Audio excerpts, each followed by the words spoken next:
family. Shout out from nature. Allow me to defy the norm. Instead of wishing you a happy 2021, I pray that the veil from your eyes be removed and you see things exactly the way they are. Black as black and white as white. May you come to the realization of self and become aware of the powers of the subconscious mind. Stop externalizing your powers and realize that it's you that make it happen for you, not the government, nor anyone else, as a matter of fact. Understand that we are energy, and that can't die, only be transferred. Stop fearing and become aware. Turn off the television and all other distractions. Tune in to self. Become a creator of your own reality, not someone else's. Question everything. Wake the flock up. Ashe. Let's start off by looking at a few famous quotes.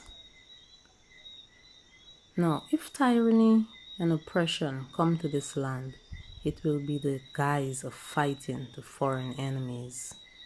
And these words were uttered by James Madison, the fourth President of the United States.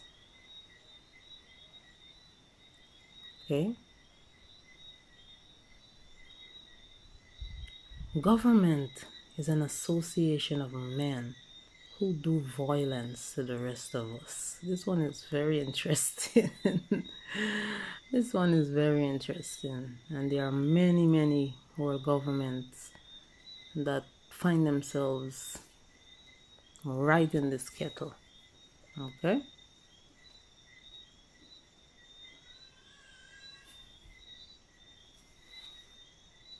Here is another great one. People shouldn't be afraid of their government.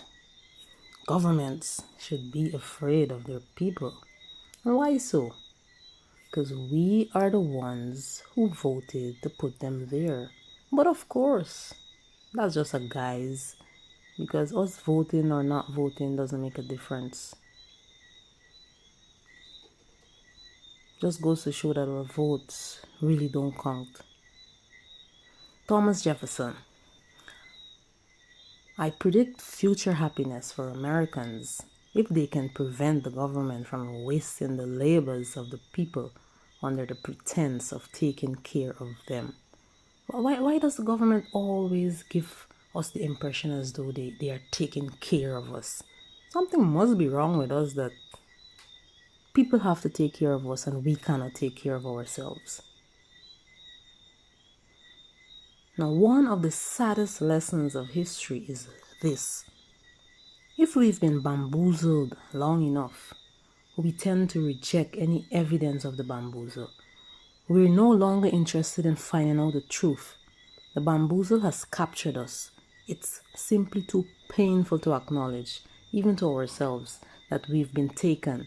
Once you give a charlatan power over you, you almost never get it back. I do agree. Later on in the presentation, you'll find out what's a charlatan, or rather, who is a charlatan.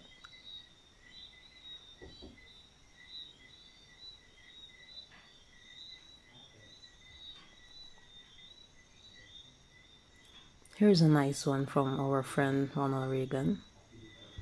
Government exists to protect us from each other. Where government has gone beyond its limits is in deciding to protect us from ourselves. Like, really? We need to be protected from ourselves, man. These people have some nerves. You know what I mean? Yes, Edward Monroe. A nation of sheep will beget a government of wolves every time. Every time. Wake up, my people. Wake up. Don't be led to the slaughter. Don't be led to the slaughter. Be the lion. Be the wolf. Here's another good one. If voting made any difference, they wouldn't let us do it. Now think about it. You think they would have let us vote if it made a difference? So us voting is just mama guying. It's just part of the whole trickery to make you feel as though you're important. But your votes are not important, because whoever they want to select, they select anyhow. Democracy must be something more than two wolves and a sheep voting on what to have for dinner. Obviously, what do you think they're going to vote for? What are the wolves going to vote for? Sorry for that sheep. So sorry for that sheep. You know, when we look around, we have so many sheep. So many sheep around us. They are just comfortable in their wool, and they can't be bothered. Just waiting for that moment to be led to the slaughterhouse.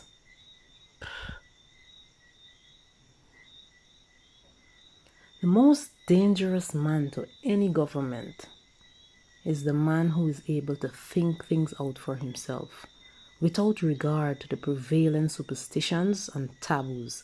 Almost inevitably, he comes to the conclusion that the government he lives under is dishonest, insane, and intolerable. You understand? Almost inevitably, he comes to the conclusion that the government he lives under is dishonest, insane, and intolerable. The minute you can think for yourself, they always have a problem with you. But once they can think for you, oh man, you are a good civilian. People, start thinking for yourselves. You don't need a group of people to think for you. That's not why you put them there. Laws are spider webs through which the big flies pass and the little ones get caught. Always. See what happens? Only the little flies, or as we would say, only the little fishes, the little fish that get caught. The big ones always go through. Funny, huh? You would have think it would have been the other way around, but no, it's not. Now let's look at the etymology of the word government. Now, government comes from the term govern, from Old French governor, which derived from Latin gubernare, right? Gubernare, to direct, rule, guide, govern, which is derived from the Greek kybernon, which means to pilot a ship. The suffix ment is derived from the Latin mente, meaning mind in some languages, particularly Old French. So when you put the two together, government means to govern the minds. And why do we need that? Oh, we're not good enough to govern our minds? That we always need to be under some spell? Now, a government is a system of order for a nation, state, or another political unit. Another definition, a government is the system or group of people governing an organized community, generally a state. So, a government is a system of order, or a group of people. So even if you take the group of people out, you still have a government, because that system already exists. That system has already been set up. That matrix. Right, so let's look at the word charlatan, as I would have used earlier. A charlatan is a person practicing quackery or some similar confidence trick or deception in order to obtain money, fame, or other advantages by some form of pretense or deception. Synonyms for charlatan include shyster, a quack, or a faker, or we say a sham, right? Or a deceiver. Now let's look at where the whole term government through history, where it has come from. Now the moment and place that the phenomenon of human government developed is lost in time. And we know that it's not lost, right? If it's lost, it's because there's a reason for it being lost. However, his story does record the formations of early government. Now, about 5,000 years ago, the first small city-states appeared. By the 3rd to 2nd millenniums BC, some of these had developed into larger governed areas, right, such as Sumer, ancient Egypt, the Indus Valley civilization, and the Yellow River civilization. So 5,000 years ago, these states, city-states, start appearing. Okay? Now, the development of agriculture and water control projects were a catalyst for the development of governments. Now, on occasion, a chief of a tribe was elected by various rituals or tests of strength to govern his tribe, sometimes with a group of elder tribemen as a council. Okay? So, the chief had to be elected through various rituals, where his strength was tested along with some other elders, right, from the same tribe that would serve as a council. The human ability to precisely communicate abstract, learned information allowed humans to become ever more effective at agriculture, and that allowed for ever increasing population density. Now, David Christian explains how this resulted in states with laws and governments. Right, so agriculture was a main reason for this. Now, as farming population gathered in larger and denser communities, interactions between different groups increased, and the social pressure rose until, in a striking parallel with star formation, new structures suddenly appeared, together with a new level of complexity. Like stars, cities and states reorganize and energize the smaller objects within their gravitational field. Okay? So they're likening this to star formation. So that's how cities and states reorganize as the need for the population, farming, people start moving, looking for land and those kind of things. Cities develop. And of course, you, like every other thing, where there's integration, you will have issues. So the need for government. Okay. Now, what are some of the responsibilities of a government? Now, a government is responsible for creating and enforcing the rules of a society. Right? Defense, foreign affairs, the economy, and public services. While the responsibilities of all governments are similar, those duties are executed in different ways depending on the form of government. So there are different forms of government which we would explore shortly.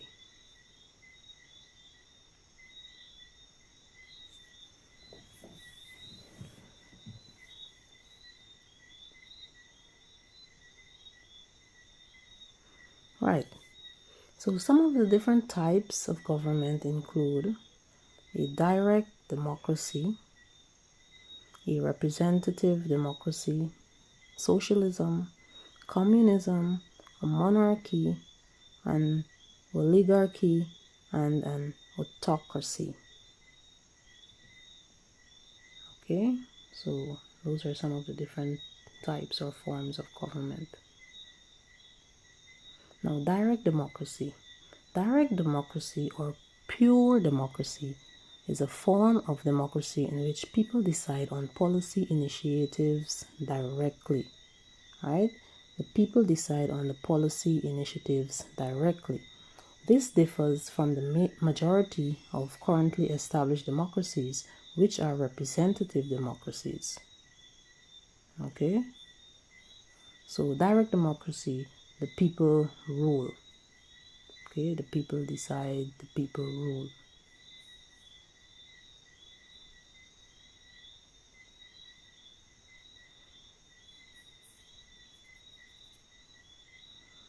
Unlike representative democracy, also known as indirect democracy or representative government, it's a type of democracy founded on the principle of elected officials representing a group of people, as opposed to direct democracy.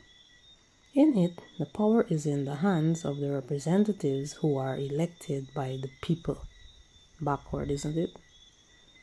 So, we elect you, we give you a mandate to rule, and now you have power. You have power and you can use it to your whims and fancy.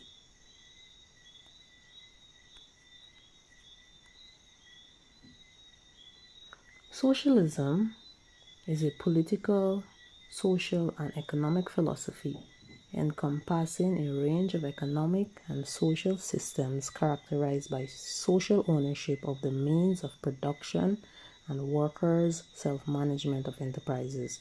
It includes the political theories and movements associated with such systems. All right.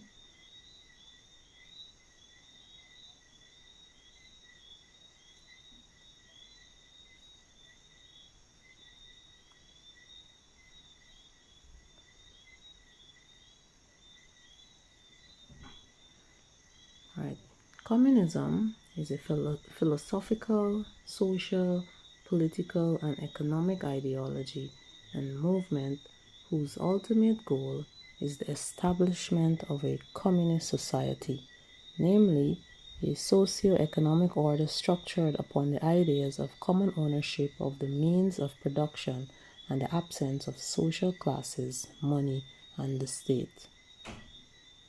Okay, so in communism, the government owns and controls everything. And they tend to say that there is distribution of wealth and all of that to the people. Okay, no social class. Monarchy. A monarchy is a form of government in which a person, the monarch, is the head of state for life or until abdication. The political legitimacy and authority of the monarch may vary from purely symbolic to restricted to fully autocratic and can expand across the domains of the executive, legislative, and judicial.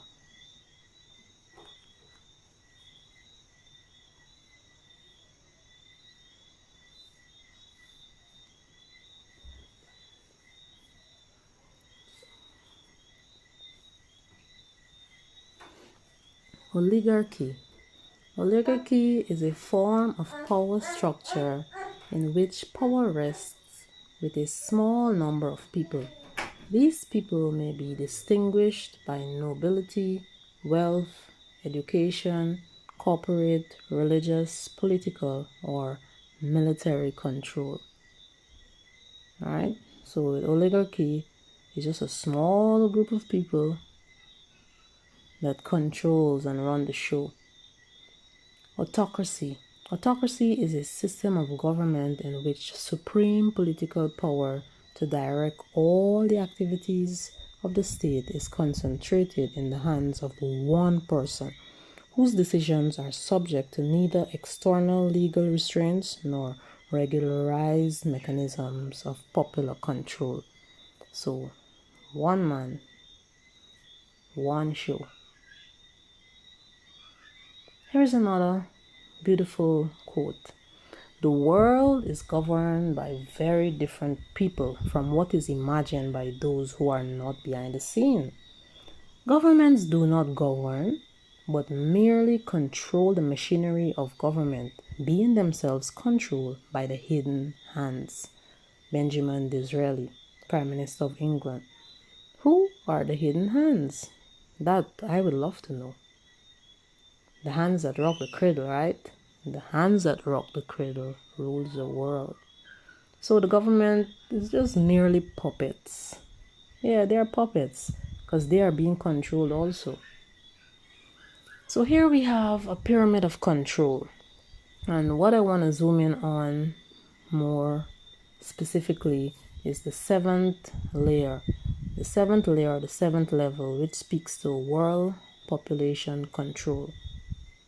World population control. And we're going to explain that a bit. On that level, we have religion, government, education, and the media. Right. Now, the structures located on this level have direct contact with the population.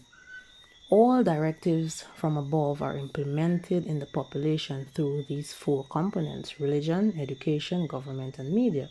Basically, the hands that rock the cradle hide behind this shield or this level to execute their plans. So those four components control the world population. Our government, our education system, the media, and of course, religion. Religion being number one. And you would want to know why these four components control world population. Why do we need to control world population? Now, the population is indoctrinated by religion. This we know, which is ruled by Satan, Lord of the world, and promised to be saved through it. Otherwise, if you can't be saved by it, then you're doomed to hell. That's what religion teaches you. But we all know that we are all part of this bigger consciousness, which we call God. We are all part of that. And that consciousness is within us. So we know that that God is within us. And we don't need religion to save us, because religion has not been doing any such thing. Only dividing the people and creating strife. Now, stupefied by the incredulous education system, we compete against each other to see who is the best at his story or their story. Then we apply for jobs that don't even exist. Restrained by the uncaring government and fooled by the lying media, the population all over the world is devoid of energy and enthusiasm, unable to act or react, clueless of what is happening, so that any band of politicians can control their minds. Governments don't care about people. They don't. The minute you find a government that cares, look what happens. They're always voted out, or there's a coup, or there's something. But the ones that stay there, the charlatans that stay there, they give not a fart about us. So, what is the true purpose of government? Some may argue that a bad government is better than no government at all. I do not agree with that one. Government's true and sole purpose is to control population. With their secret services, military, police, courts, and prison systems, all they do is instill fear in the flock. That's all they do. Fear, fear, fear. Turn on the television, fear, fear, fear by the media. Radio, fear, fear. That's all you hear, and the people are so petrified. But there's no need to be. There's no need to be afraid. You need to become aware. Question everything. Do your research. Critical think. You don't need anyone to lead your mind. Alright? When they put all the fear in you, then what they get you to do? Shut the flock up. That's what they do. They shut us up. Put on your mask. Shut up. Before you can explain yourself, shut up. I didn't ask you to speak. But yet you're the ones who put them there. and they turn around and they kick you in the ass. Huh? Come on, guys. You know, there's still hope. Be aware, not afraid. And remember, no one outside ourselves can rule us inwardly. Now, when we know this, then and only then we are free. Man, know thyself. Plug out and plug in. Wake the flock up. Wake the flock up. You might be awakened. Wake up those who are around you and who are close to you and who you consider to be close. You need to wake each other up. We are the flock, you know. You see, the other day they're talking about herd immunity. Herd. Be wise. Listen to everything they say, you know, but question everything. So today, America does remember the hundreds of men used in research without their knowledge and consent. We remember them and their family members. Men who were poor and African American, without resources and with few alternatives.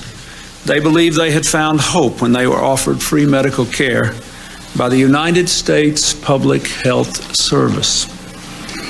They were betrayed.